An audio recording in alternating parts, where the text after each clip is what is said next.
দেশের যাতে কোনো ক্ষতি না করি। এই ধরনের সরকারি বেসরকারি প্রতিষ্ঠান বলেন, ব্যবসা বাণিজ্য বলেন, সবটাই দেশের অংশ। যদি একটা সরকারি প্রতিষ্ঠান, এখন ধরেন এই যে থানা, এই থানায় তো কালকে তো আপনি একটা সেবার জন্য আসবেন। এটা তো থানায় তো আমরা বসে বসে ঘুমাই না, আপনাদের সেবা দেওয়ার জন্য এই থানাটা। এরকম প্রত্যেকটা সরকারি প্রতিষ্ঠানে হচ্ছে আপনাদেরকে সেবা দেওয়ার জন্য। তো আজকে হয়তো আপনার লাগতেছে না, কালকে হয়তো আপনি যখন একটা বিপদে পড়বেন, আপনি থানায় আসবেন একটা জিডি করার জন্য। আপনার যদি কেউ মারধর করে, একটা মানুষ খুন হয়, একটা ডাকাতি হয় বা অন্য ধরনের কোনো একটা অপরাধ হয়, আপনি কিন্তু আসবেন থানায় মামলা করার জন্য। কথা বুঝতে পারছেন?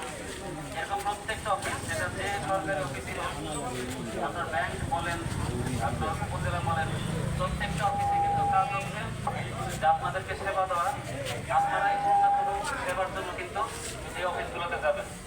তো আমি সবার কাছে হাতের করে অনুরোধ করি, কেউ যাতে কোনো সরকারি এবং বেসরকারি যে কোনো ধরনের প্রতিষ্ঠান বলেন, ব্যবসা প্রতিষ্ঠান বলেন, বাজার, বাড়িঘর, আপনার উপাসনালয়, সেটা মসজিদ হইতে পারে, মন্দির হইতে পারে, কেউ যাতে কোনো প্রকার ক্ষয়ক্ষতি করার চেষ্টা না করে, এইটুকু আপনারা নিশ্চিত করবেন। সরকার পছন্দ হয় না, সরকার হটাই দিতেন, কোনো সমস্যা নাই। দেশ তো আর হটানো যাবে না, কারণ দেশে তো আমাদেরকে থাকতে হবে। দেশে, এই দেশটা আমাদের সবার, আপনার আমার ঘামে অর্জিত পয়সা দিয়েই রাষ্ট্র। এইটুকু আপনারা এখানে যারা আছেন সবাই এই মেসেজটা দিবেন, কারণ অনেকে হয়তো বুঝতেছেন, অনেকে আবেগটা বেশি, হয়তো অনেক ভুল সিদ্ধান্ত নিতে পারে। সেই মেসেজটা আপনারা দিয়ে দিবেন যে ভাই, সরকার চলে গেছে, তোমরা সফল হয়েছো, কিন্তু দেশটাকে বাঁচাও, দেশটাকে নষ্ট করো না।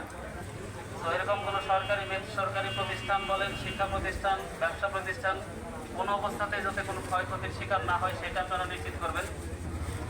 আর পাশাপাশি দেশটা কিন্তু ভাই হিন্দু, মুসলিম, বৌদ্ধ, খ্রিস্টান সবার, কারণ সবার দেশ।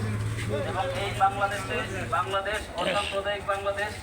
এখানে আমরা হিন্দু, বৌদ্ধ, খ্রিস্টান, মুসলিম সবাই আমরা একসাথে শান্তিপূর্ণভাবে বসবাস করি।